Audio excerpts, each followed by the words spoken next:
How's it going, Mets and overall baseball fans? Welcome back to the channel, and we have a lot of news to discuss from earlier today because the Mets roster is looking set for the 2023 season, and it starts by this news here from 9:30 a.m. Eastern Time. Anthony DeComo breaks that, yes, the Mets are parting ways with Darin Ruf. They are DFAing him, and in return, the speedster Timmy LeCastro is going to crack the bench in that final spot, and along with that, David Peterson has won that rotation battle with Tyler McGill. McGill will start the year in AAA. Peterson, who had a stellar spring that we'll be getting into shortly, cracks that number 2 spot of the rotation to start. The only reason why the Mets are doing that so Justin Verlander pitches the home opener for the Mets on April 6th, in which I'll be in attendance. Can't wait to see you guys there. But yeah, David Peterson cracks the rotation. McGill starts in AAA. The bullpen is all figured out. Everything is figured out, so that's what we're deep diving in today's video. And if you're a new or recurring viewer, make sure to smash that like and subscribe button. Really does mean a lot, folks. But raw reactions, I want to see them down below. You're probably wondering, Wardy, why are you showing Darin Ruf highlights of him pitching?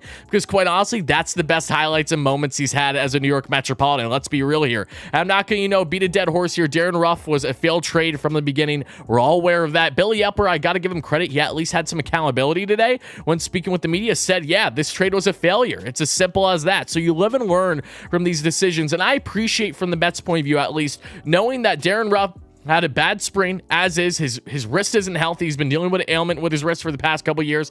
Took a shot entering spring, wasn't fully healthy. Plenty of guys outplayed him. So I really appreciate that the fact that the Mets took accountability here, cut him before the season even began, and know that this is a Mets team that is going to be no nonsense, right? They're going to give guys leashes. I know that all of us wanted Ruf cut sooner than what he initially was, but he still didn't start the year with the Mets, which I think is a plus.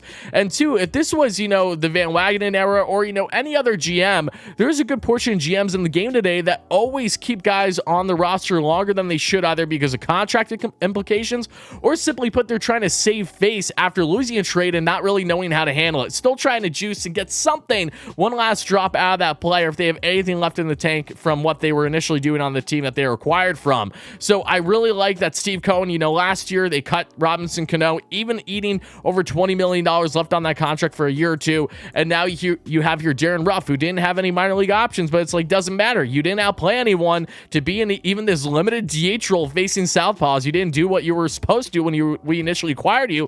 And you gave up 4 assets, headlined by J.D. Davis, who of course is doing well in San Francisco. Good for him. I didn't think he was going to do that back in Queens still, but it was still a failed trade looking back for sure. So Ruf is gone. We're aware of that. And in return, Timmy LeCastro cracks his team. And I'm very happy about this. In case you guys don't know, Timmy LeCastro, speedster, one of the fastest guys in the game, can play anywhere in the outfield, does it really, really well, strong glove, but he steals bags. And with the new rules implemented this year, where you can only throw to a batter so many times, they're at first, right? And then if you throw and you don't tag him out, then he automatically gets second base. That is going to benefit Tim LeCastro, who is a stolen base machine, had 6 stolen bags alone this spring for the Metropolitans, and he's known for his speed. That's what has carried him. This is a Travis Jankowski, a Terrence Score 2.0 for the Mets. Buck Showalter is always like these speedsters, and it's important to have, and not only with the element of throwing to first and you're being limited only 2 times before sacrificing a guy getting to second, now you have the enlarged bags where there's more surface area for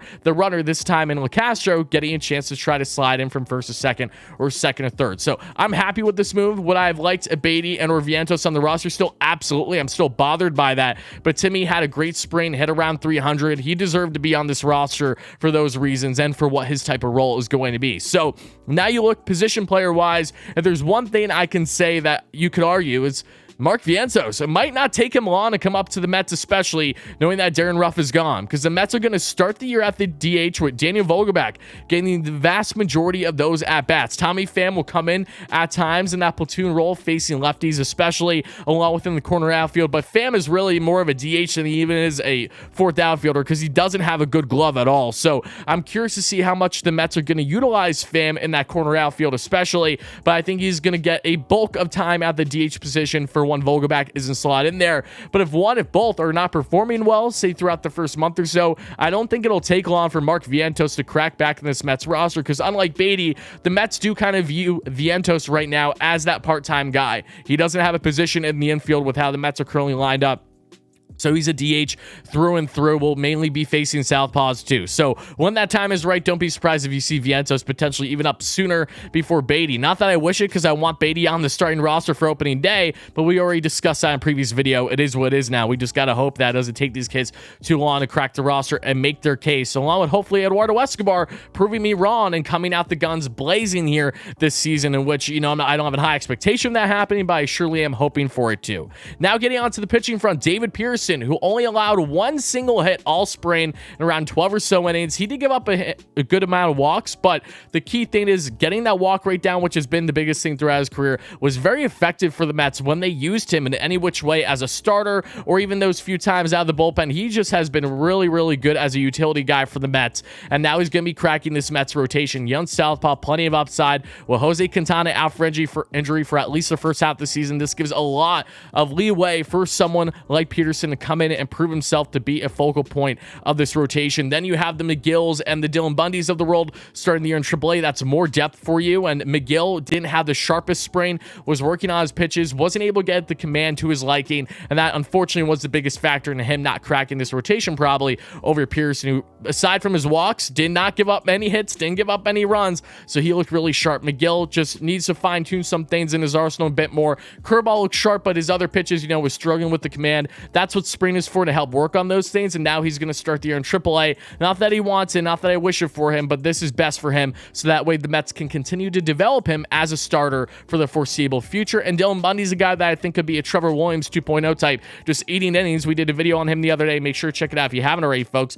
Really, really solid depth piece as your number 7 starter right now. Even without Quintana in the rotation, you can't go wrong. So those are all the latest updates. Darin Ruf is out of here. Finally, he's no longer going to be an issue for the Mets. Now we'll see how this team looks heading into the regular season, because the starting lineup, everything is pretty much official. You look through the rotation, it's Mad Max is your number 1 star, David Pearson's number 2, Justin Verlander number 3, Kodai Senga number 4, Carlos Carrasco number 5. But again, I expect that to change a little bit. I don't expect Verlander to be the number 3 all season long. That's definitely going to change.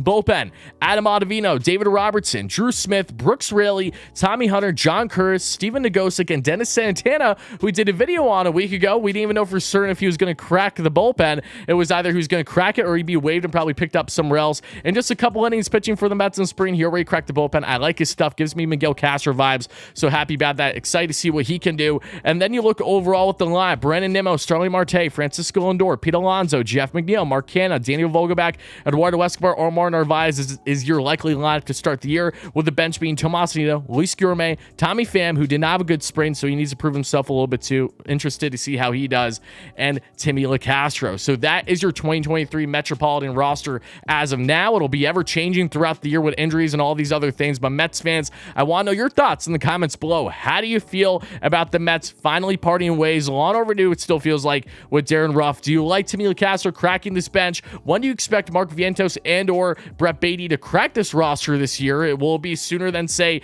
June something for Brett Beatty to avoid, service time manipulation or not. Let me know whatever your thoughts are down below. And guys, stay tuned. We have a lot of awesome content coming out as soon as the season begins. We are the #1 post-game show here on YouTube. Buckle up. It's going to be an absolute blast covering the vast majority of games this year. We're going to have a podcast hopefully coming out Wednesday as well. Stay tuned for that, for a preview and prediction and so much more. Mets baseball is back, baby. Get excited. It's going to be a long, exciting roller coaster ride per usual, and I cannot wait to be a part of it with all you fellow Mets fans. Talk to you guys later. As always, let's go Mets, baby. Peace out.